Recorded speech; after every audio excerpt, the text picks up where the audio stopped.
सवाल बहुत ही सिंपल है कि सच में वो दिन आने वाला है जब 100 रुपए का नोट देकर आपको सिर्फ $1 मिलेगा। यानी क्या डॉलर सेंचुरी लगाने वाला है या फिर ये सिर्फ डर है और रुपया दोबारा मजबूत होगा।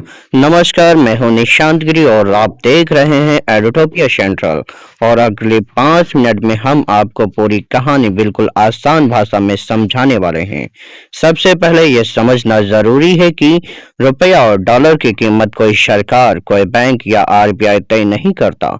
यह कीमत तय होती है मार्केट में डिमांड और सप्लाई से। इसे एक आसान उदाहरण से समझिए। अगर मंडी में टमाटर कम हो जाएं और खरीदने वाले ज्यादा हो जाएं, तो टमाटर महंगा हो जाता है।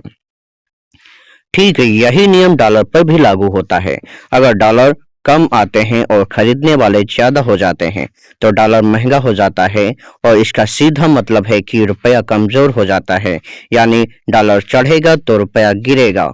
अब सवाल ये है कि भारत में डॉलर आते कहां से हैं? इसके 4 बड़े रास्ते हैं।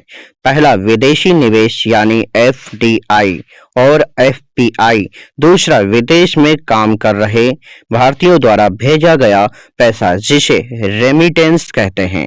तीसरा, विदेशी टूरिस्ट जो भारत आकर खर्च करते हैं। और चौथा और सबसे बड़ा रास्ता हमारा एक्सपोर्ट, यानी भारत जो सामान और सर्विस दुनिया को बेचता है। जब इन चारों में से कोई भी रास्ता स्लो हो जाता है या बंद हो जाता है, तो भारत में डॉलर कम आना हो जाता है। और आज की स्थिति यही है। डॉलर कम क्यों हो रहे हैं? इसकी पहली और सबसे बड़ी वजह है अमेरिका का टैरिफ फैसला। डोनाल्ड ट्रंप ने भारतीय सामान पर 50% इंपोर्ट ड्यूटी लगा दी। अब जो सामान पहले अमेरिका को $100 में मिलता था, वही अब 150 में पड़ेगा। अमेरिकी कंपनियों ने कहा कि इतना महंगा क्यों खरीदे, चलो वियतनाम या बांग्लादेश से खरीद लेते हैं। नतीजा ये हुआ कि भारत का एक्सपोर्ट गिर गया। और याद रखिए, भारत में आने वाला डॉलर का सबसे बड़ा हिस्सा एक्सपोर्ट से ही आता है। यहीं पर भारत को सबसे बड़ा झटका लगा। दूसरी बड़ी वजह है विदेशी निवेशकों की बिकवाली। ट्रंप के दबाव में अमेरिका में बढ़ती ब्याज दरों और भारत में बनी अनिश्चितता की वजह से विदेशी निवेशकों को लगा कि अमेरिका में पैसा लगाना ज्यादा सेफ है। दिसंबर के महीने में ही विदेशी निवेशकों ने करीब 22,500 करोड़ की इक्विटी और डेट बेच दी, यानी लगभग $5 अरब भारत से वापस चले गए।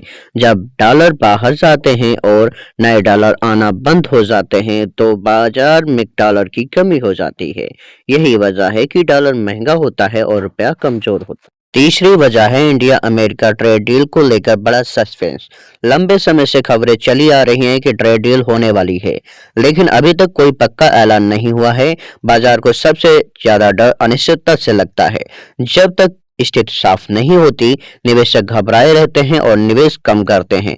ग्लोबल फाइनेंशियल संस्थाएं भी मानती हैं कि ट्रेड डील की अनिश्चितता ने रुपए पर दबाव बढ़ाया है। अब दूसरी तरफ की तस्वीर समझ लीजिए। एक तरफ डॉलर आना कम हुआ है, लेकिन दूसरी तरफ उसकी जरूरत और ज्यादा बढ़ गई है। सबसे बड़ी वजह है कच्चा तेल। पहले रूस से तेल खरीदा जा रहा था और भुगतान डॉलर में नहीं करना पड़ता था, लेकिन अब दूसरे देशों से तेल खरीदना पड़ रहा है और भुगतान डॉलर में हो रहा है। इसका सीधा असर यह हुआ कि डॉलर की मांग तेजी से बढ़ रही है। दूसरी वजह है सोना। जब भी दुनिया में अनिश्चितता बढ़ती है, लोग सोने की तरफ बढ़ते हैं। सोना महंगा होता है और भारत ज्यादा सोना इंपोर्ट करता है और हर इंपोर्ट का भुगतान डॉलर में होता है। नतीजा यह है कि इंपोर्ट्स बाजार से और ज्यादा डॉलर खरीदने लगे और डॉलर की कीमत और ऊपर चली गई। अब सवाल उठता है कि आरबीआई बीच में आकर डॉलर बेचकर रुपए को मजबूत क्यों नहीं कर देता। इसकी वजह यह है कि सरकार हर गिरते रुपए को नुकसान नहीं मानती। कमजोर रुपया एक्सपोर्ट के लिए फायदेमंद होता है। उदाहरण के तौर पर, अगर कोई कंपनी $10 का सामान बेचती है, तो जब $1 80 का होता है, तो उससे $800 मिलते हैं। और जब $1 90 का होता है, तो वही सामान बेचकर उससे $900 मिलते हैं।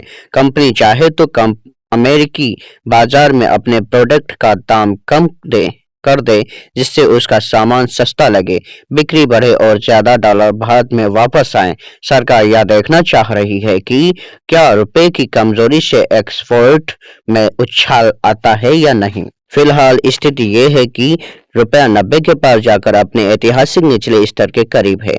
कच्चा तेल और सोना महंगे हैं, डॉलर इंडेक्स मजबूत बना हुआ है, इंपोर्टर्स की डॉलर डिमांड काफी ज्यादा है और विदेशी निवेशक लगातार बिकवाली कर रहे हैं। आरबीआई ने बाजार को सपोर्ट जरूर दिया है, लेकिन दबाव अब भी बना हुआ है। पूरे मुद्दे को अगर 4 लाइनों में समझते हैं तो कहानी साफ है। डॉलर भारत में कम आ रहे हैं क्योंकि एक्सपोर्ट और विदेशी निवेश दोनों कमजोर पड़े हैं। दूसरी तरफ तेल और सोने की वजह से डॉलर की मांग बढ़ रही है। ट्रेड रेट को लेकर अनिश्चितता बनी हुई है, जिससे निवेशक कंफ्यूज है और ग्लोबल माहौल इस वक्त डॉलर को मजबूत बना रहा है। अब आखिरी सवाल, क्या डॉलर सच में 100 रुपए के पार पहुंच जाएगा? इसका जवाब 3 चीजें तय करेंगी। पहले, इंडिया अमेरिका ट्रेड डील कब फाइनल होती है। दूसरी, टैरिफ में कितनी राहत मिलती है। और तीसरी, कमजोर रुपए से भारत का एक्सपोर्ट कितना बढ़ता है। अगर ट्रेड डील हो जाती है, निवेश वापस आता है और डॉलर की सप्लाई बढ़ती है तो रुपया फिर से मजबूत होना शुरू करे। लेकिन जब तक डील साफ नहीं होती है तब तक रुपए पर दबाव बना रहना तय है।